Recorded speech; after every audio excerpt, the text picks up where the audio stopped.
Alright, hello and welcome to Echoes of Color with Jeffery Morrison. How's it going? We're going to do another whip and chat here with Timu's Stained Glass Cardinals, or JY907.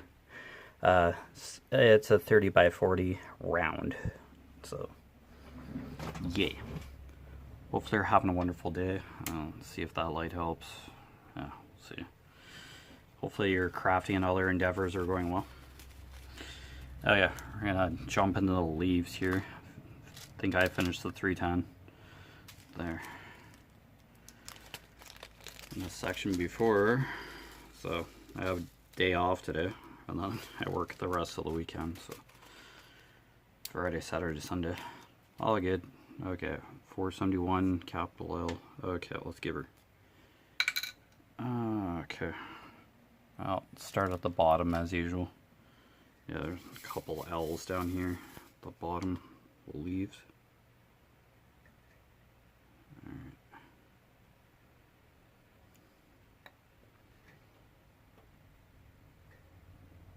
Well, watching more YouTube videos of people interviewing Ben Starr, the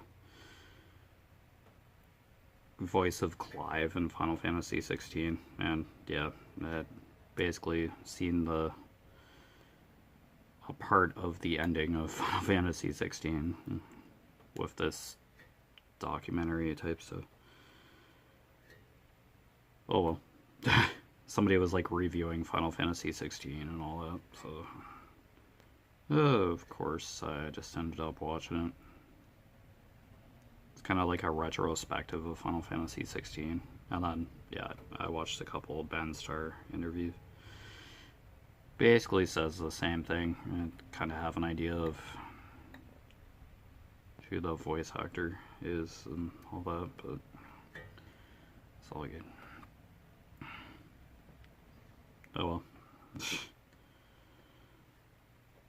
Some people are saying, oh, Final Fantasy 16 is too easy, it's basically a hack and slash. Well, it's an action RPG, so. And then the Final Fantasy 7 remake and rebirth. Yeah, some people are kind of disappointed with that too. Those two games. There's still a third one to come out to complete the remake project. This is way off track, the original Final Fantasy 7. Yeah, I remember playing the original Final Fantasy 7 on the PlayStation 1. Yeah, the notable differences for sure. They did story tweaks, and I believe Cloud was being like ushered forward throughout the story in Final Fantasy 7 like the original by Sephiroth. Like there were times where Cloud was just hanging out, and then Sephiroth or something was speaking into his mind or something. So I think those kind of encounters or experiences that Cloud had throughout the original are just visualized in the remake and stuff. Yeah, because Sephiroth wanted to urge Cloud on throughout the journey. Oh, keep going. Follow me. So you just see Sephiroth like a lot more in the remakes, I guess. In the two games. Yeah, fight him a couple times, it seems.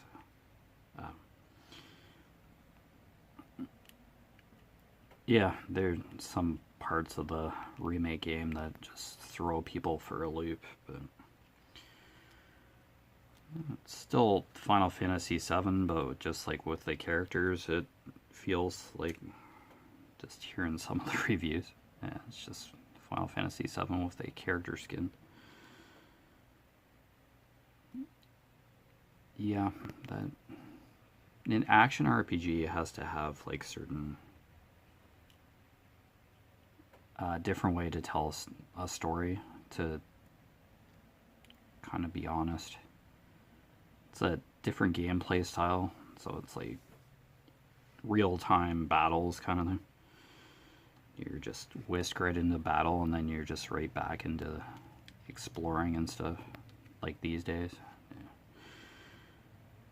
Kingdom Hearts was like that too, and you just end up in an encounters with the Heartless all the time. So one of the main enemies in the game franchise. Yeah, let's not do a retrospective on Kingdom Hearts. Well, diamond painting, that's just an entirely different ballpark. But yeah, if you've experienced Kingdom Hearts, it's that game style. A similar gameplay style like that in Final Fantasy 16, which has people just riled up. There's been a few action RPGs hanging out as of late. Some of the Tales of games are real-time battles to an extent. So I don't know if that's just a JRPG thing, Japanese RPG, but it's becoming more commonplace to just have action RPG elements. I think Final Fantasy 14 has, yeah. Like the MMO has like a similar battle scenario. I think you just fight enemies like where you are, like you're just on the map and the overworld, I guess, and then fighting in it. I don't know where this upsetting kind of idea is coming from, but it's kind of present everywhere. It's just totally different gameplay style. You can call it button mashing if you want. Kingdom Hearts felt like that, yeah, of course, but just people miss the turn-based, and you just get so used to the Final Fantasies being turn-based, like the enemy attacks. Your party gets a chance to attack the enemy after a short time, and yeah, it just cycles until the party wins the battle or you get a game over screen. So I don't know, but it's just like the pace of society. You just want an end result faster than reality can give people.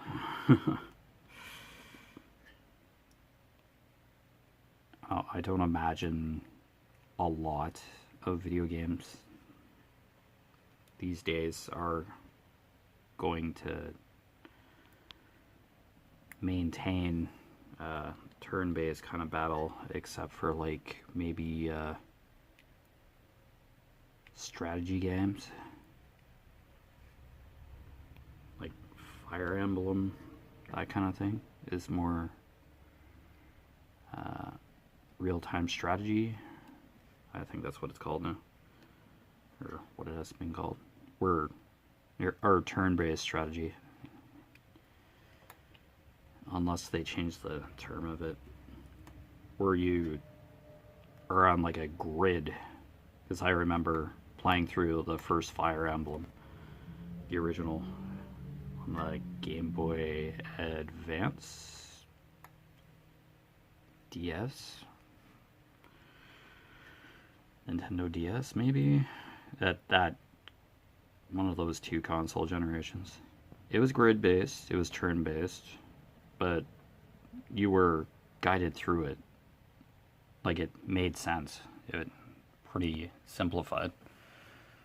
So I don't mind those games. Oh, Final Fantasy Tactics, that's like grid real-time strategy kind of thing too. And those are popular.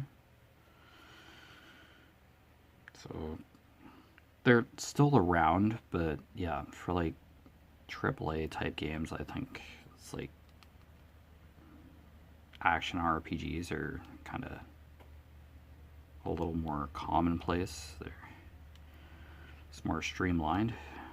But, yeah, there may be a small percentage of role-playing games where you get the strategy element. And you can kind of think about your moves a little bit more instead of just like reacting on the fly in an action RPG. I think people like the strategy aspect in RPG. They like character customization and all that. So it's just down to preference of gameplay, to be realistic.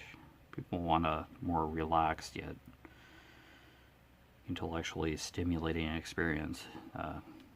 Yeah, those strategy games like grid-based, where you get to break down your character's movement and, yeah, choose stuff. Of course, in action RPGs, you're still choosing spells, but it's like going through a miniature menu during the battle and selecting commands and stuff. Like it's quick, easy access menu. You're like always pressing buttons. Well, in either scenario you are, but action RPG is kind of like on the fly kind of decisions. Yeah, it's kind of quick reflex gameplay. So I don't know. It's just what depends on what players want from RPGs or strategy games in general.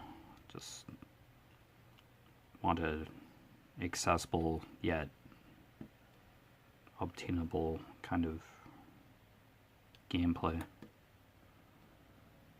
It's not too complex so you don't know what the heck you're doing in a battle and just getting slaughtered by a rat or something. You don't want to be figuring out the controls and kind of gameplay mechanics when you're in a really important battle kind of thing. You want it to be straightforward yet innovative. That's a tough balance, because Final Fantasy XVI was kind of designed to get as a starting point to get people interested in the series or the franchise. So you kind of have to introduce it for veterans of the series and reintroduce it for veterans of the series and try to interest new people coming in, because I think newer players who had never touched a Final Fantasy have now tried Final Fantasy 16 and maybe considering looking at the other titles and the earlier titles in the franchise. So that was kind of what Final Fantasy 16 was aiming for. It always aims to be innovative, that series, that franchise. So any major changes to a formula just kind of makes people panic and stuff. Okay, I'll get capital O out here. Yeah, I'll fill in the flowers now. 6. Change can be good, change can be bad. That just how people just overreact these days with changing something. Yeah, if you're like remaking a classic game like Final Fantasy VII, and you know certain major aspects of the plot happen in the original, and they kind of tweak it for the remake, yeah, that's kind of upsetting to me, because that was the story and you like came to terms with what happened in the game, and then just totally messing with that is going to set people off. Oh, excuse me. Yeah. Trying to get people interested into a franchise, and then people are like have I started with Final Fantasy VII myself. So, yeah, when I ended up seeing that particular part of the story, yeah, it's like, oh, okay, well, bummer. And then now it's like, oh, yeah, that was a pivotal scene in the story. Final Fantasy VII. It's like, yeah, that's a really important moment. And then, yeah, it gets tweaked with, yeah, just do an HD remake of Final Fantasy VII. Leave it just as it was, but just spiffy up the graphics. Didn't happen this time around. It's made from the ground up kind of thing. Remake. So, totally different. Still Final Fantasy VII, but oh, it got tweaked quite a bit. But yeah, action RPG, you kind of have to change the style of the gameplay. Some people just want right at your fingertips kind of action, like leave a town and then you kind of expect to run into monsters and stuff. I totally forget how the encounters now work in Final Fantasy VII Remake. You see fights, but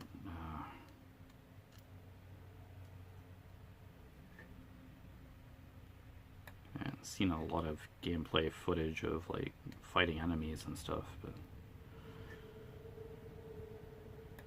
I totally forget whether you run into the enemies or what happens there. It's just, yeah.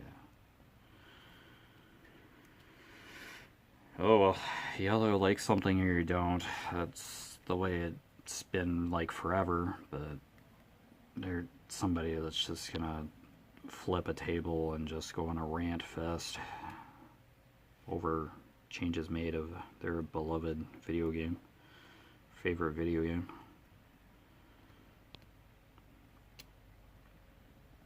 Yeah, people still love Final Fantasy VIII, like Ben Starr does. He's played all the Final Fantasies though, so he says. So Ben Starr, voice of Clive, etc. Yeah, just saying a random name.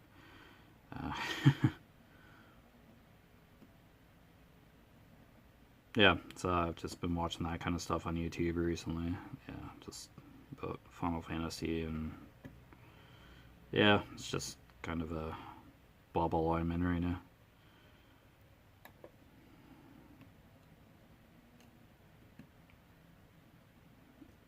I just get videos related to what you've just been watching, and then, yeah, just kind of get stuck in video game limbo. So.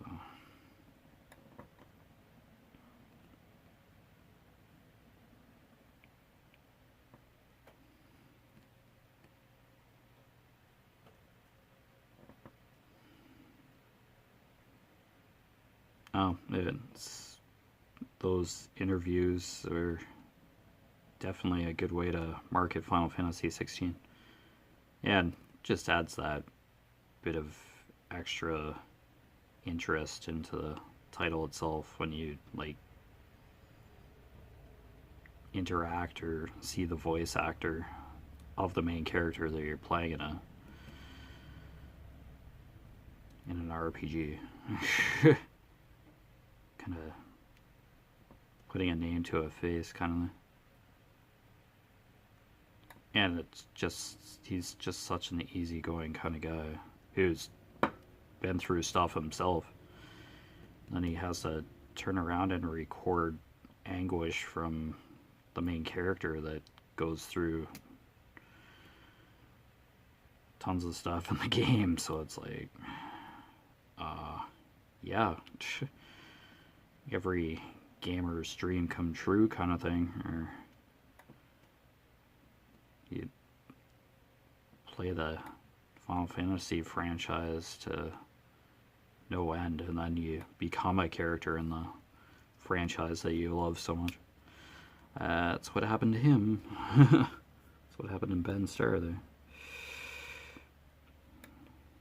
He auditioned like everybody else, but yeah, he landed the part of a lifetime. I'll probably not do something like be able to voice something like that ever again. Something as significant as Final Fantasy 16. So,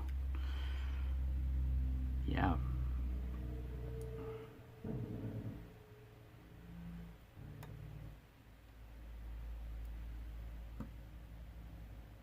Oh, good for him. Like, yeah, that's quite an awesome role to land.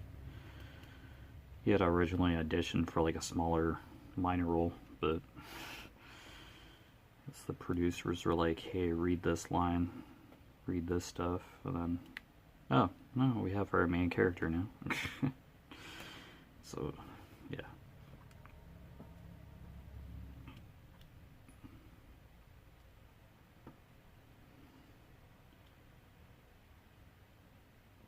Yeah, I don't mind that behind the scenes stuff. It just all depends what it is. I know, but I don't like commentary over a movie that's playing, where they talk about what they did in this, or they talk over the film, like a producer or director or something. They just sit there through the entire movie and they just talk about what behind the scenes stuff. Ongoing commentary over a movie, like, just want to watch the movie, keep the extra stuff to the side. Like, if I want to see that kind of stuff, maybe. But yeah, just overtaking like the movie and just like talking about side stuff, it's just, that bugs me. That was like an option in like a couple DVDs I've had over the years. Watch the movie with director commentary or something throughout the movie. It's like, no. I just watch the movie. Usually not huge fan of movie extra stuff. Outtakes, yeah, that's fine. That's just video footage just happened to be recorded during shooting, or actors flub up their lines or whatever while they're fooling around. Long hours on the set. Yeah, normal kind of stuff. But yeah.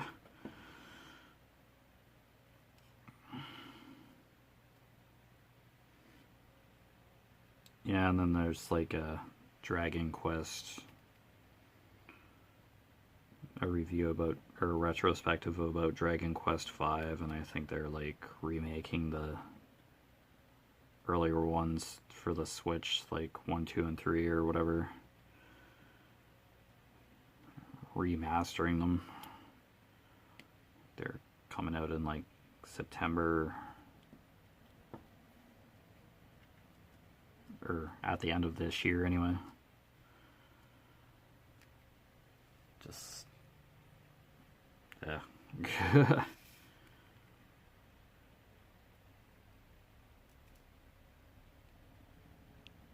And their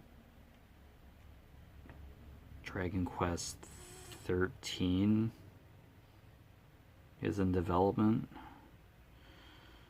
It's like a new game, but they're doing retro stuff recently. Like Square Enix, who's producing and developing Dragon Quest 13. I saw a very brief reveal trailer. It didn't really, just kind of showed the Dragon Quest logo, and yeah, It's like, hey, this is coming out, this exists. It's like, okay. I've dabbled into Dragon Quest, but I can't say that I've safely finished a Dragon Quest title. I got stuck somewhere along the way. Or lost. Yeah, that's common for me.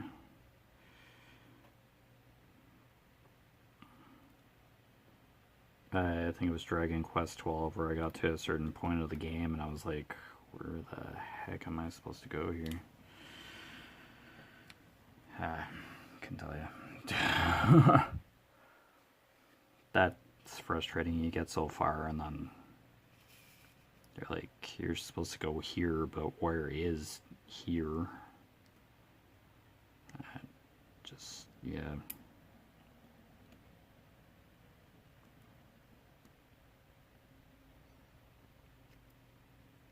It's probably like a really simple method to get to the next location in 12. Dragon Quest DQ12. Yeah, it's just basically following a sadistic clown or something through 12. Or, yeah, I'm just calling him a clown, but it's like a jester kind of thing that has like a staff or something. Curse like the kingdom of the game with surrounded it by thorns or something, and then yeah, ancient curse or something. It's been so long. This is one of the HD, and I think that's a turn-based RPG still. Up to this point, I don't know if it's the battle system's kind of switching, like a real-time action RPG hybrid. I think they're tweaking 13's battle system to kind of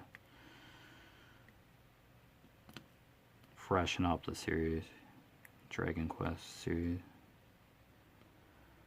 How many people are going to like that, but hasn't been officially announced yet.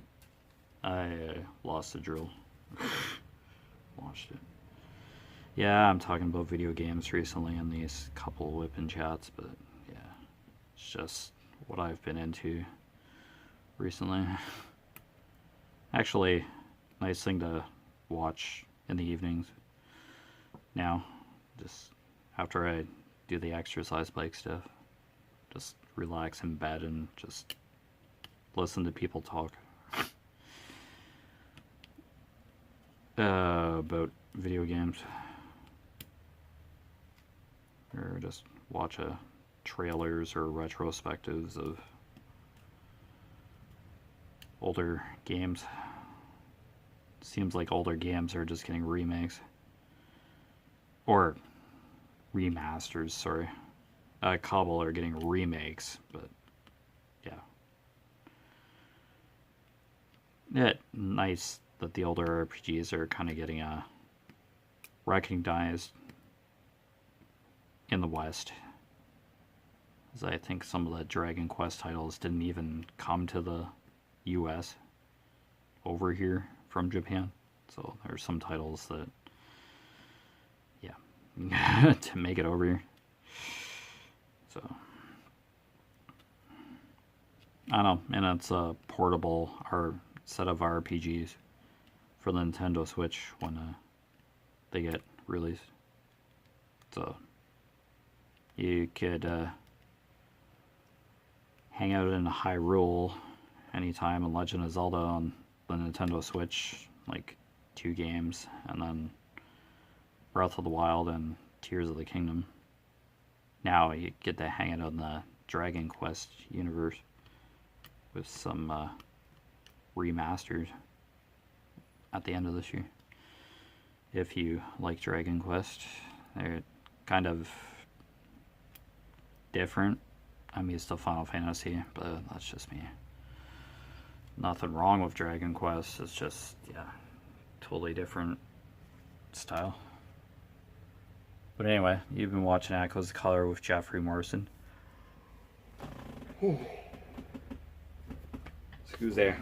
Sorry I had to yawn there. Down below in the description, I put the main website links for Conqueror and Pacer.